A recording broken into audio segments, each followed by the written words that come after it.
So the Pittsburgh Steelers just found a missing piece here, and he's fired a warning shot at his former team, and even better, the best part about this, he's going to have a chip on his shoulder twice a year against the Cleveland Browns. And this is possibly a perfect career revival for none other than Steelers' brand new safety, Juan Thornhill. Few rivals that dislike each other more, right, than the Pittsburgh Steelers and the Cleveland Browns. And you guys are going to have a lot of fun with this as fans.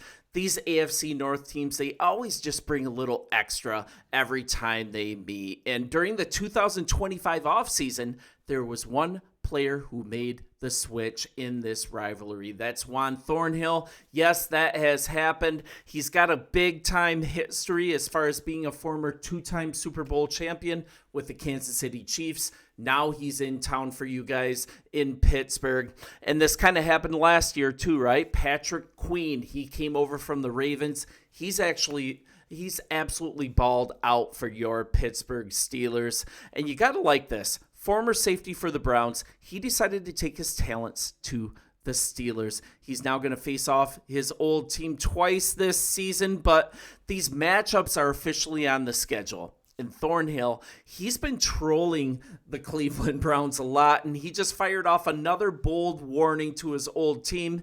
It's clear that he's ready to be a Pittsburgh Steelers. So this is absolutely what he said.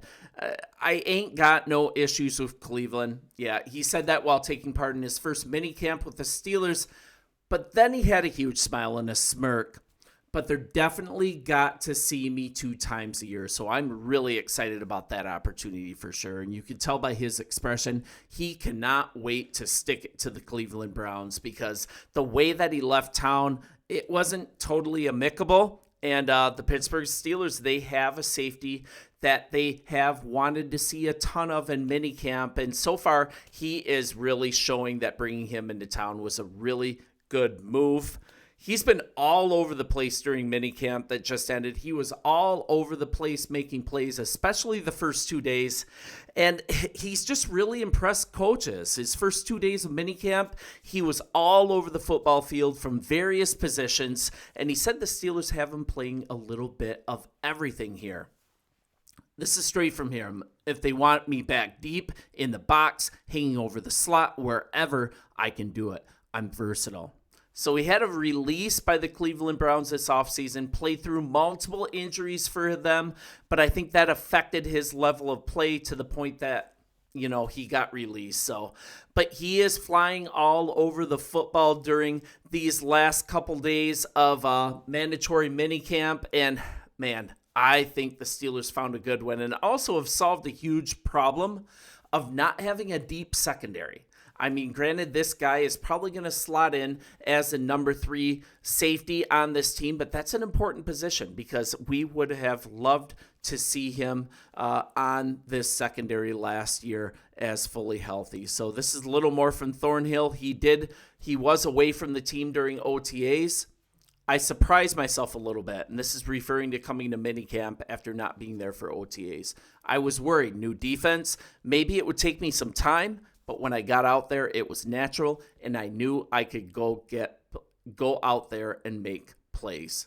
So if the Steelers get the play from Thornhill during the season that they've seen in mandatory minicamp, I think there's a potent 3 safety package here that's going to result. So we're looking at a 2-time Super Bowl champion over 4 seasons with the Kansas City Chiefs, and he joined the Steelers a pretty easy contract, 1 year, $3 million, and this is to replace DeMonte Kazee in the secondary, and reportedly the new number 3 safety for the Steelers is going to be him. He's going to complement, all-pro Minkah Fitzpatrick and last year's quality signing Deshaun Elliott in the Steelers safeties core, and he's fitting in great like a shoe. That's from team cornerback Joey Porter Jr. This is a little more from Joey. He's been one of those guys who came in and knew how to gel with the team. We're really just happy to have him on the squad and bring his presence on the field. It was a really good pickup. And a lot of people might not be so enthused from the Cleveland Browns by the time he left.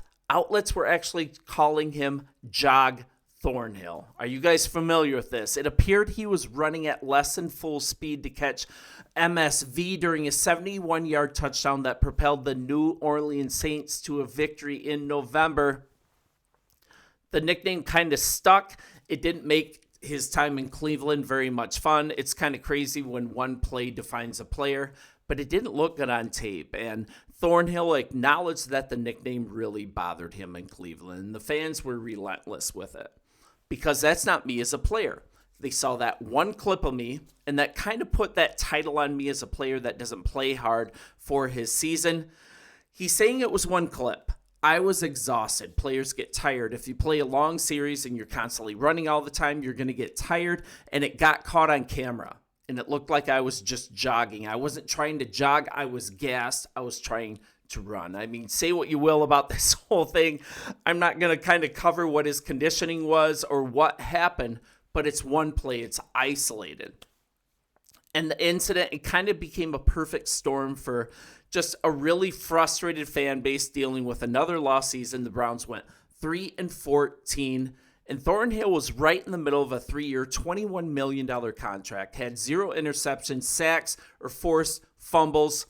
And it's kind of too bad. And I really like having him on this squad as kind of a redemption product because he had 8 interceptions, 1 for a touchdown, 20 passes defense, a sack, and 5 tackles for a loss during his Kansas City career. And that's from the safety. Those are really nice stats.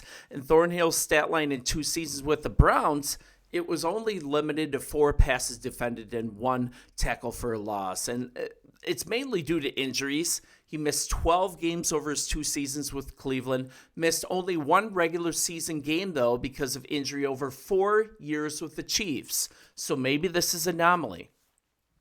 You never want to be injured. This is from Thornhill, but sometimes you have to play through those injuries, and injuries can slow you down.